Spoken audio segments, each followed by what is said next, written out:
Hi everyone, I'm Daniela and welcome back to Black Cat Kitchen. Today I'm going to show you how to make the ultimate 3-layer chocolate cake. This cake has become the staple birthday cake in my house, and everyone I've served it to has asked for an extra piece to take home or for the recipe.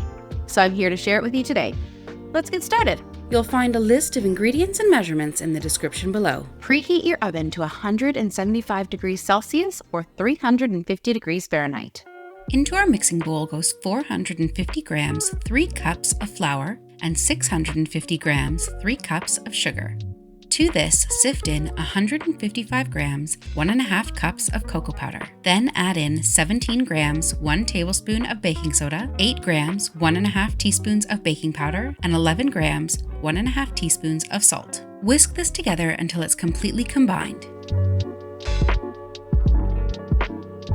In a separate bowl, crack and gently break up 4 eggs.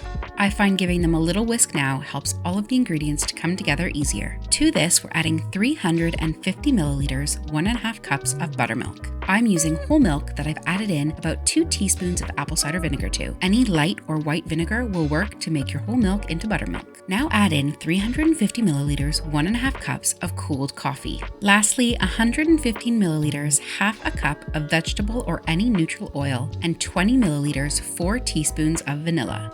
It's really important that all of your ingredients are at room temperature. This makes sure everything comes together and cooks evenly in the oven.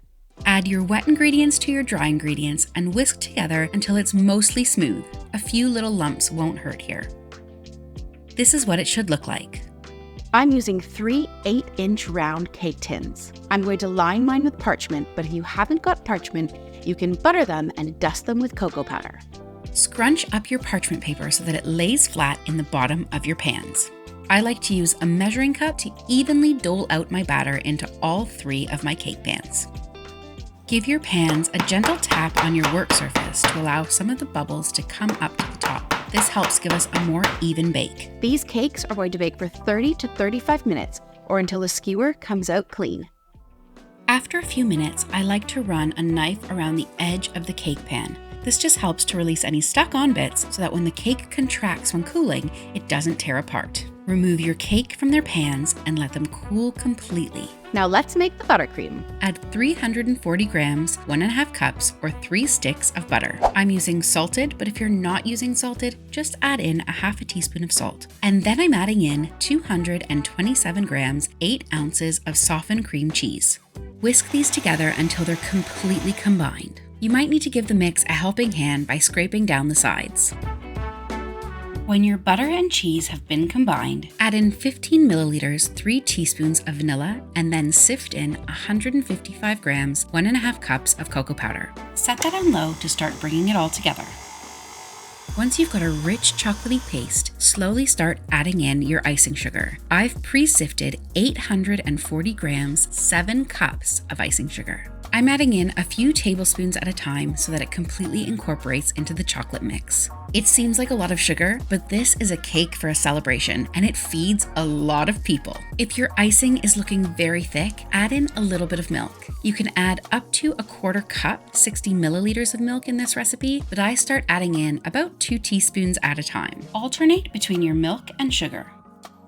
And this is the consistency you want for your beautiful chocolatey buttercream. Nice and thick and spreadable.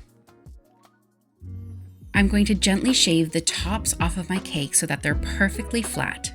Now to ice your cake, smear a small bit of your buttercream onto your serving platter. Pop your first layer of cake on top. Now I like to take a few strips of parchment and just stick them under the edges of my cake. This helps to keep the platter nice and clean when you're icing. Now top your first layer with about 1.5 cups of the icing. Spread it right to the edges, even letting it overhang slightly. I'm using a palette knife for this, but you can use a butter knife or the back of a spoon. Pop your middle layer on top of your icing. Make sure to squish the cake down a little bit so that you have no air pockets and so that cake really sticks. And repeat the process with icing this layer.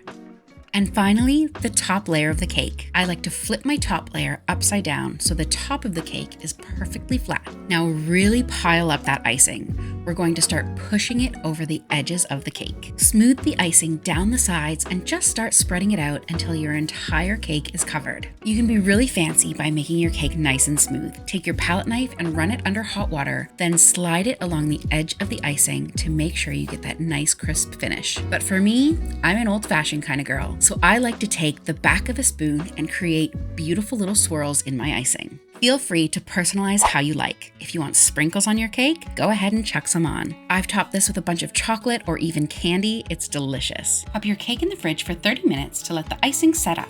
To remove the parchment, slide a butter knife underneath the cake. This just releases any of the icing that might be stuck, and then gently tug the paper out. All that's left to do is cut yourself a big slice, pour yourself a glass of milk, and enjoy.